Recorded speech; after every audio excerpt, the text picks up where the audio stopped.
guys, I'm Nika, and I am a home baker.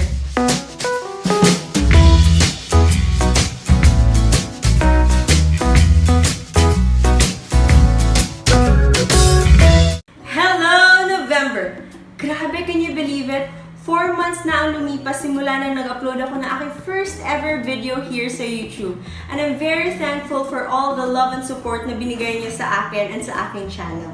Last month, we did a negosyo series. So for this month naman, for the entire month of November, meron na naman tayong panibagong series, and that is coffee shop desserts. So pag-uusapan natin yung mga iba't ibang recipe at saka iba't ibang desserts na usually nakikita natin sa coffee shop. So for our first video para sa series na to, itong isa sa pinaka-request nyo sa akin, sa mga comment section dyan. Eto na! Get your spatulas ready and let's start baking chocolate chip cookies. First, we're going to preheat our oven to 180 degrees Celsius.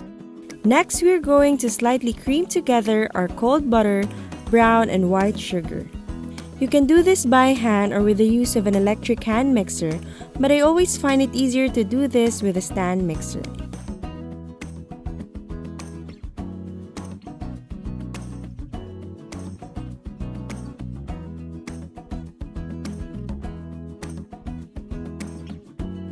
Once everything has come together, we are now going to add in our egg and vanilla.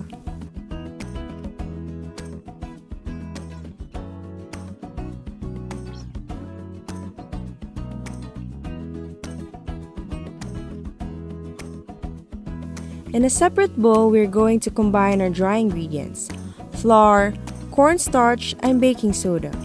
You can also add salt if you're using an unsalted butter. But here I was using a salted butter, so we're going to eliminate the salt sa ating recipe. We will then incorporate our dry ingredients to our butter mixture just until combined.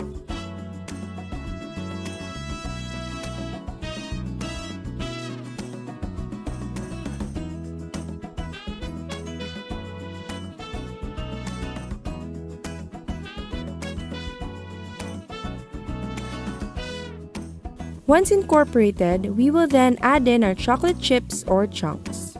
The amount usually depends on your preference, and you can also add in nuts of your liking.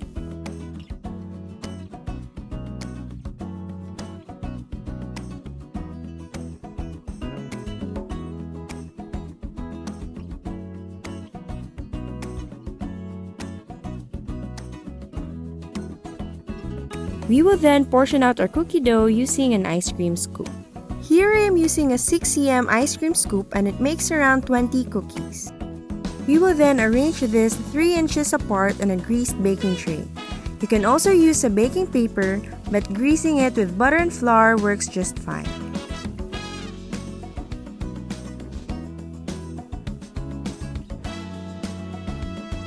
You will bake this for 16 to 20 minutes until golden and the edge is slightly crisp.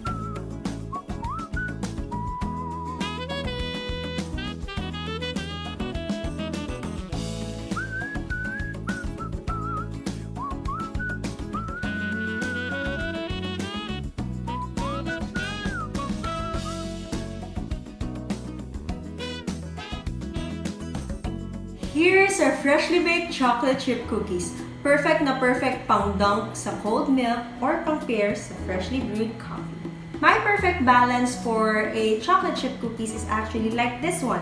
Slightly crisp on the outside and then chewy on the inside.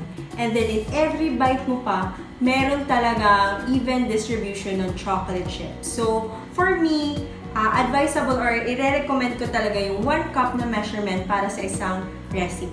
Give this recipe a try and don't forget to tag me sa Facebook at Instagram para ma-feature kayo sa ating Homebakers highlights. Give this video a thumbs up, share, and subscribe to my channel. Click the notification bell para maging updated kayo palagi. Kita-kita na naman po tayo next week. Happy baking!